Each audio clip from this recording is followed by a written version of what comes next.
Welcome, I'm Catherine Hadro, and this is EWTN Pro-Life Weekly. Planned Parenthood investigation. We bring you the latest into what pro-life lawmakers are calling for after Planned Parenthood received $80 million in coronavirus relief funds. Who was Jane Roe? As a new documentary reveals what's being called a deathbed confession from Norma McCorvey 3 years after her death, we speak with a pro-life leader who knew her personally. And Rome March for Life marches on online. We're joined by the leader of the International Pro-Life Group.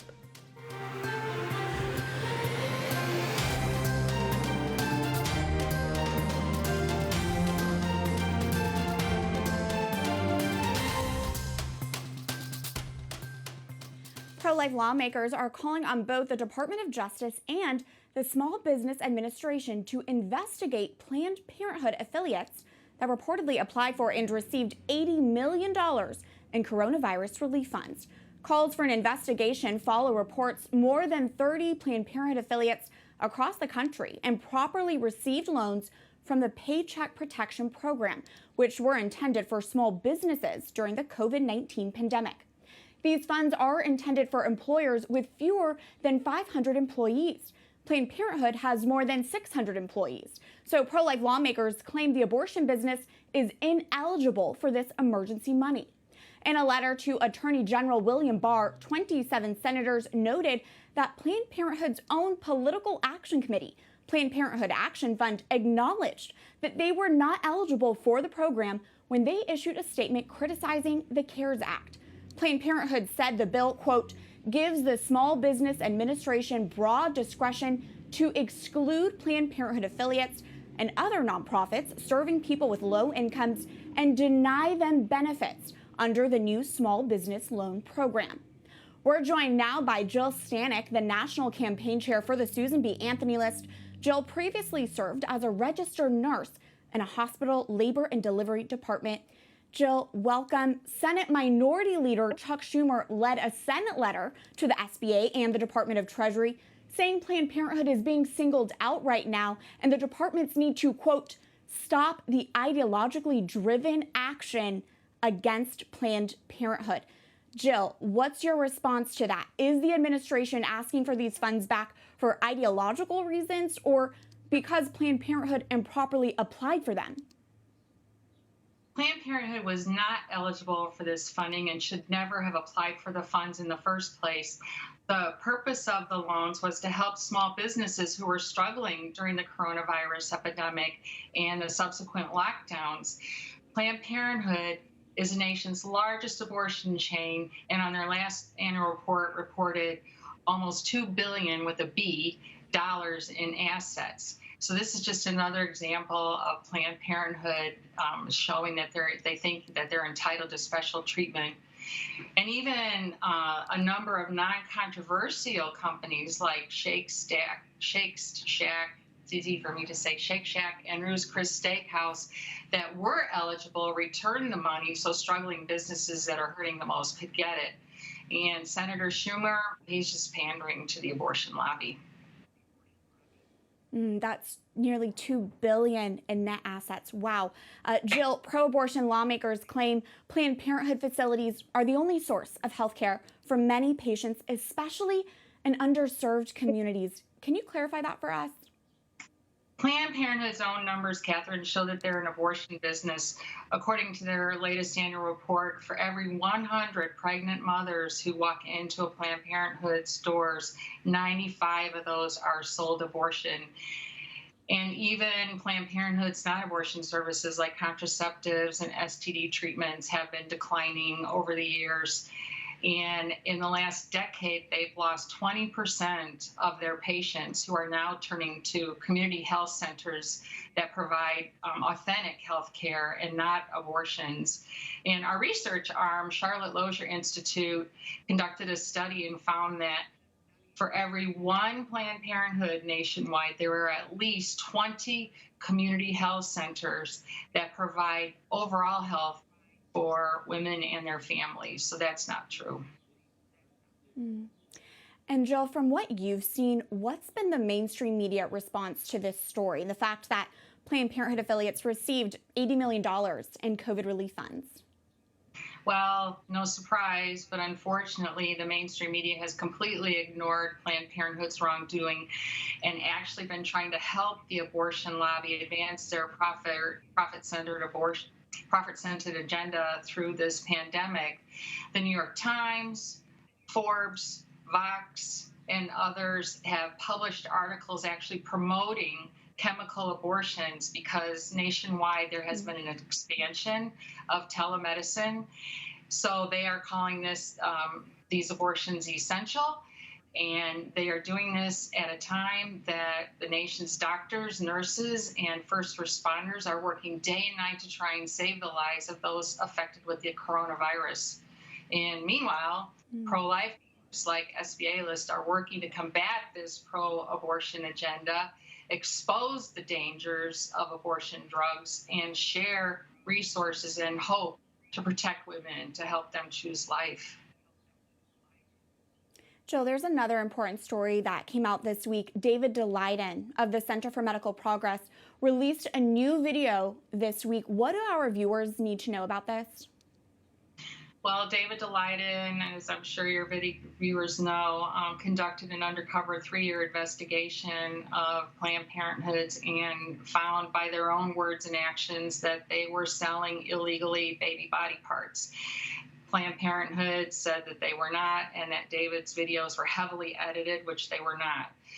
Planned Parenthood sued, and in their own sworn testimonies that were released by the courts, that showed that they actually were illegally selling baby body parts, and they were illegally manipulating abortion procedures to get the most intact body parts. So everything that David's videos showed, which was just terrible, absolutely confirmed by Planned Parenthood executives themselves that was true.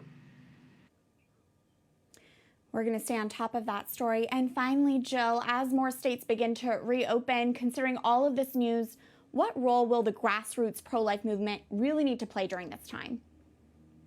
Well, as we begin to recover from this crisis together, mothers facing unplanned pregnancy still need us. And in fact, may need us now more than ever with all of the fear and trepidation of coronavirus. And in addition, we need to continue monitoring and helping shape pro-life legislation and policy federally and in the states, and making sure that abortions are not expanded but limited and even cut out altogether. And then finally, we all have to be talking to our pro-life neighbors, friends, and family and tell them that re-electing President Trump and the pro-life Senate is just essential, and encouraging everybody that they have to vote in November. Jill Stanek with the Susan B. Anthony List. Thanks for joining us. Thank you for having me.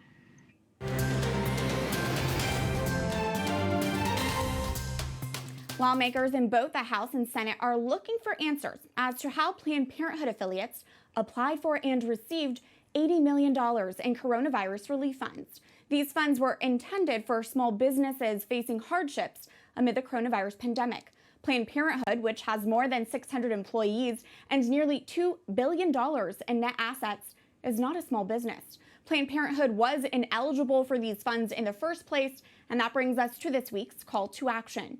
Go to ProLifeWeekly.com to sign our petition demanding Planned Parenthood give back the $80 million they improperly received from the federal government during the coronavirus pandemic. Once at our website, type in your basic information and your name will be added to this important petition. Again, Planned Parenthood received $80 million in coronavirus relief funds, although its corporate structure should have prevented that. These taxpayer dollars should be going to well-deserving small businesses and not the abortion giant. Sign our petition by going to ProLifeWeekly.com. Pro-life leaders are speaking out after FX premiered the AKA Jane Roe documentary, which included a so-called deathbed confession from Norma McCorvey, in which she claimed she was paid by pro-life groups to say things she did not believe about opposition to abortion. McCorvey, who died in 2017, was the Jane Roe in the landmark 1973 Supreme Court case Roe v. Wade, which legalized abortion nationwide, though McCorvey never ultimately did procure an abortion. This is my deathbed confession. These two attorneys were looking for a plaintiff to help overturn the Texas abortion laws. That was Roe versus Wade. Norma McCorvey, a.k.a. Jane Roe. While McCorvey was originally a prominent abortion advocate, she eventually converted to Christianity, became a pro-life figure, and then entered the Catholic Church in 1998. Pro-life leaders were quick and vocal to respond to the release of the FX documentary, saying Norma's portrayal didn't match up with the Norma they knew. Abby Johnson, who says she spoke to McCorvey days before her death, writes, "Her many years as a dedicated pro-life advocate was not a lie. Her tearful conversation, which I will keep private with me days before her death, was not a lie. The hours she spent praying in front of abortion facilities was not a lie. Her life with Christ was not a lie. The abortion industry is a lie." And Janet Morana of the Silent No More awareness campaign wrote in the Christian Review she met McCorvey in 1995 during her conversion to Christianity. Morana writes, quote, "Norma was exploited as a young woman by pro-abortion attorneys, and she was exploited at the end of her life by this filmmaker and whoever was backing him financially. That breaks my heart.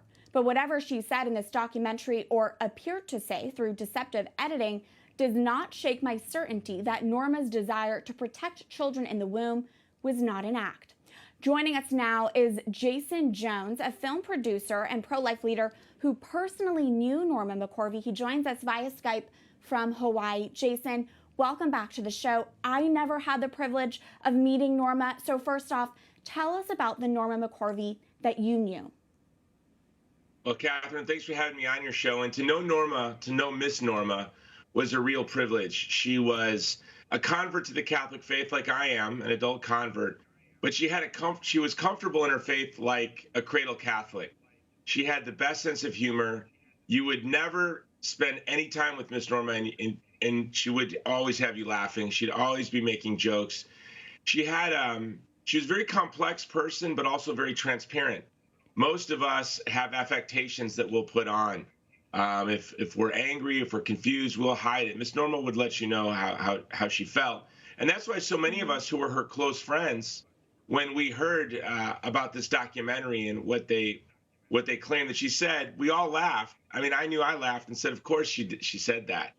That was Miss Norma, but it was not a lie. Of course, she was very committed and very pro-life and a very devout Catholic. Jason, as you mentioned, Norma was a convert to Catholicism, such as yourself. Her Catholic conversion was barely mentioned in this film, though her Christian conversion was. But what can you, Jason, tell us about Norma's faith life? Well, I think what most struck me as somebody who is an adult convert, always kind of felt alien, especially early on in my conversion, as someone who was raised with no religion and a broken family. I did not feel comfortable in Catholic settings. And what I always noticed with Norma was that she had a familiarity with her faith. She wore her faith like somebody who was a cradle Catholic. And she didn't feel the need, like a lot of converts, to put on this affectation that they're something they're not. She was just always Norma. And one time after she first heard my story, she took me aside and comforted me and was very empathetic. And she had an empathy that only somebody who experienced a lot of pain in life could have. And I think that's what the document, as a filmmaker, the two things that struck me when I was watching this documentary, one was how much I missed my friend. It was kind of hard just to not just want to look at Norma and listen to Norma's voice and hear her voice. But then I realized they missed a big opportunity. She was a very complex person. She wrestled with mental illness. And you could tell that the filmmakers got a glimpse of this complexity, but they chose not to tell the true story of Miss Norma. Like Janet Morana said in her statement, the abortion industry was there to use her when she was young. They used her in death. But we were the ones who were her friends and were with her during her life. Jason, to that point, did pro-lifers take advantage of Norma during her life from your perspective? No, we didn't intentionally take advantage of her, but I think we learned something in the 90s. It was in the 90s that we started having people tell their stories. I started in the pro-life movement in 1989, and it wasn't until 2000 that I first publicly shared that I was responsible for an abortion. That was 11 years into the movement. So I think we really were starting to encourage people to share their personal stories, but we weren't sensitive to maybe their brokenness. And so I think we were naive. But as a movement, as we began to understand that Norma was struggling, we became better in trying to work with Norma and let her express herself without doing it so in a way that would hurt her. Where with the abortion industry, we see that they targeted her when she was young and vulnerable. They abandoned her in her life, and then they were there again to use her after she passed away. And I see this like the wisdom of Solomon, when the two women were fighting over the child. And Solomon said, I will divide, I'll cut this child in half and give you each a half. And if the abortion industry wants to cut Miss Norma in half, who is a very beautiful, complex person, well, then I would say let them have her, because we don't want to engage in a public battle. We don't want to dissect Miss Norma. We loved her, and she was our friend. And I think it was shameful for her to be used in this way. Jason, you are a film producer yourself. Just so our viewers know, you were an executive producer on Bella, for example. From that perspective, what do you make of the filmmakers releasing this documentary 3 years after Norma's death, and was it fairly produced? No, I mean, clearly they have an agenda, right? The Supreme Court's about a ruling is going to come down in the coming weeks on abortion, maybe the biggest since Roe v. Wade. We have an important election year. This film has an agenda. And as a filmmaker who I make films, and when we make films, our goal is that people leave the theater having an elevated understanding of the beauty of the human person. But we don't want to be propagandists. You choose a story that works as an exemplification. And this wasn't even good propaganda. The reality is, you could see glimpses of the real Norma and her struggles in this film, and she's a very interesting person. And now I'm inspired. I would hope to see somebody makes a documentary on Miss Norma that shows the beautiful, complex person she is. I mean, I think the real story that could have been Miss Norma's battle with mental illness, how tragic it is that a young woman, not a young lawyer, a young woman who had been abused physically and sexually and had suffered and struggled in so many ways, was poor and vulnerable. And then even if you're pro-abortion, you could see how tragic it was that this poor young woman became the center of the most controversial Supreme Court decision in U.S. history, and it was all weighing on her shoulders and how that impacted her. That's where the really interesting story could have been. And that's the movie, the documentary they could have made. And I think FX missed they had a great chance to make a beautiful story and tell the truth, but instead they made a cheap hit job. And I was really worried it was going to be a hit job on the pro-life movement. And you watched it, Catherine. When I watched it, it was actually worse. It was clearly a hit job on Miss Norma. And they're trying to muddy her legacy so that her name can't be used to defend children and women from the violence of abortion. You bring such a powerful perspective to this conversation, Jason. And I do want to note this for our viewers. We did reach out to FX for comment, but did not hear back by show recording time. Jason Jones, thank you so much for joining us. Thanks for having me on. Coming up, pro-life marches look a little bit different this year, but Rome's March for Life continued on in a creative way.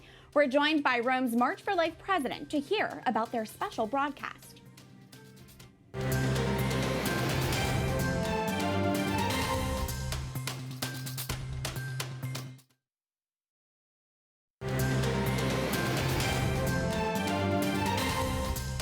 Welcome back to EWTN Pro-Life Weekly. I'm Catherine Hadro.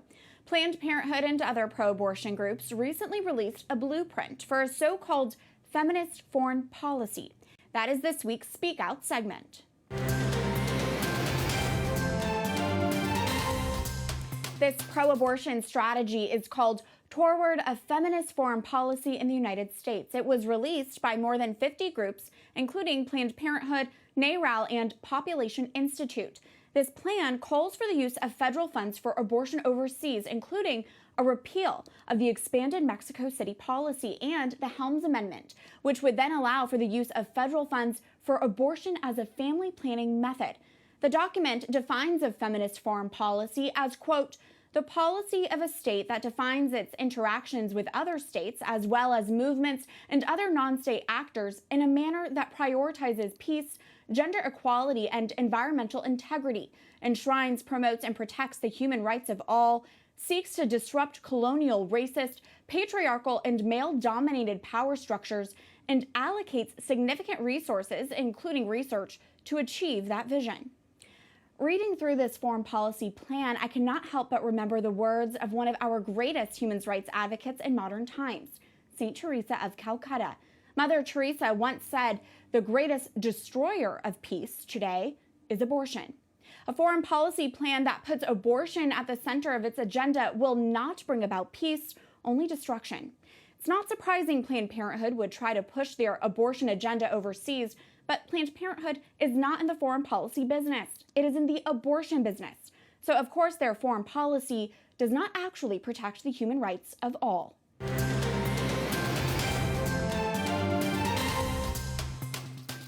Years after Rome March for Life first launched, the international pro-life group was forced to adapt their 2020 event plans because of the coronavirus pandemic. Instead of being on the streets of Italy this year, Rome March for Life marched on online. Ciao Virginia, ci sei? Sì, ciao Angela, buongiorno e buongiorno a tutti. That's a look at the Connected for Life online broadcast that Rome March for Life hosted this past weekend in place of the physical march originally planned. The broadcast featured a variety of Italian pro-life leaders as they discussed the theme of life from the legal, medical, and pastoral perspectives, with a special focus on young people. Virginia Codanunziante is the founder of Rome March for Life. She joins us via Skype from Rome, Italy for this week's Pro-Life Focus. First off, Virginia, I need to ask, how are you? Rome was really hit hard in this pandemic. Have you been well? Very well, Catherine, and thank you. All my family is well, even if I had a brother in Milan who had the coronavirus, but after 2 months now, he's doing much better. Praise God.